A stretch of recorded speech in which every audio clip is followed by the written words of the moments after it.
Border Patrol agents down in Del Rio, Texas are no longer able to use their horses after a direct order from the White House, and the U.S. Press Corps has filed a legal complaint against Biden for not answering any of their questions. That and much more tonight on Pepp Talk.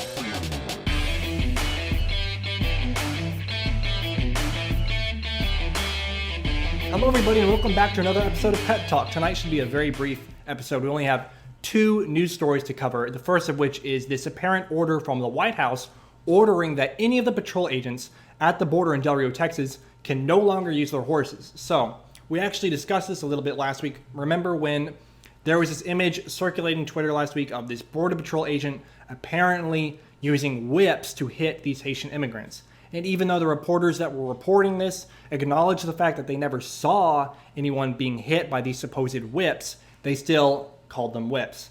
And it turns out that these were not whips, but in fact reins to use to ride the horse. In fact, according to NPR News, quote, images began circulating earlier in the week of Border Patrol agents on horseback corralling a group of mostly Haitian migrants at a makeshift camp along the banks of the Rio Grande. Officials said some agents used horse reins during the clashes, which were mistaken for whips, end quote. So there you have it. NPR has said it. There were no whips being used. They were only horse reins. And given that, it would make sense that the White House would actually order that these horses can no longer be used, because that makes perfect sense. Here is Jen Psaki announcing this. I can also convey to you that the Secretary also conveyed to civil rights leaders earlier this morning that we would no longer be using horses in Del Rio. So that is something, a policy change that has been made in response. So that has been a policy change that has been made. There are no longer horses being able to be used in Del Rio, Texas. Now, let's think about this for a little bit. The lie that the border agents were using whips that stirred up this whole commotion about horses being used in Del Rio in the first place turned out to be a lie. So even so, the horses are being removed. Why? Why would the horses be removed if the whole reason for them being removed was actually a lie?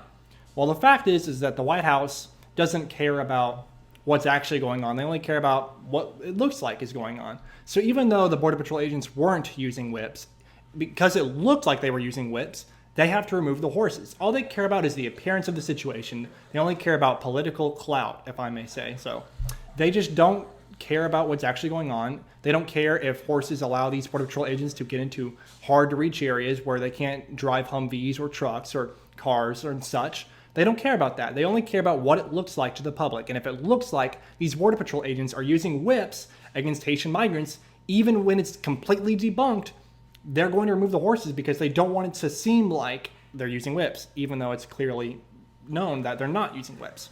So that's how our White House is operating. They are operating on the appearance of what things look like. They do not base their actions off of facts or logic. They only base their actions off of how they want themselves to appear to the public. And that is something I think that is very important to know. And that's really all I have to say about that. This next story is also, I think, very important to discuss.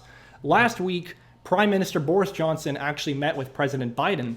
And after their meeting, the Prime Minister Boris Johnson, he opened up questions from the British Press Corps. And he started answering their questions. And in doing so, he actually allowed them to ask Biden a question or two. And apparently, President Biden was not supposed to answer any questions. Why? We'll get into that later.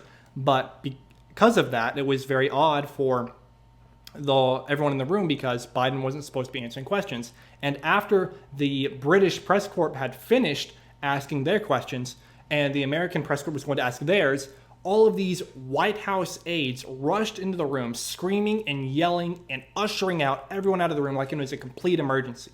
And it is quite an odd thing to see, but we actually have that video here for you to look at and see for yourselves. So here's the video of that occurring. Interrupts or unbalances the Belfast Good Friday Accords. That's the Belfast Good Friday Agreement.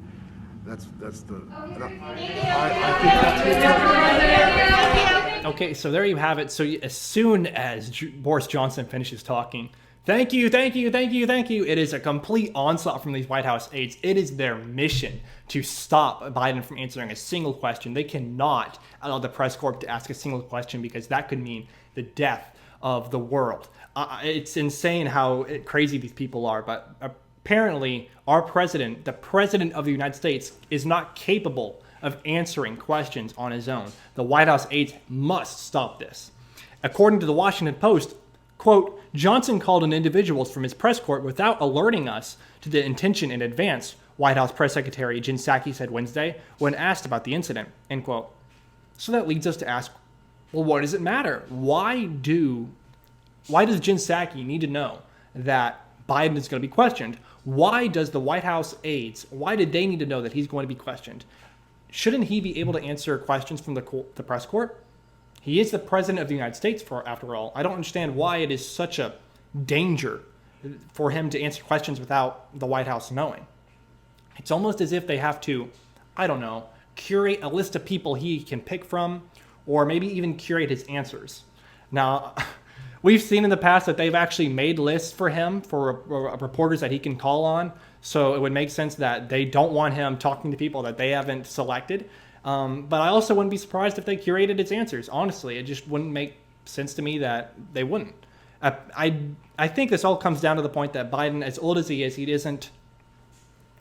I don't really want to get into this, but he might not be cognitively aware all the time of what he's saying or what he's doing, and I feel like the White House acknowledges this, and that is why they curate who he picks on reporters and possibly curate his answers. And I also think that's an example, or a prime ample reason as to why they do not want him answering questions on his own without them knowing. So that was a very odd situation that occurred last week. I just don't understand why the White House would be so wary of the President of the United States answering any questions. Maybe they can't prepare his answers for him. I don't know. That's just my theory.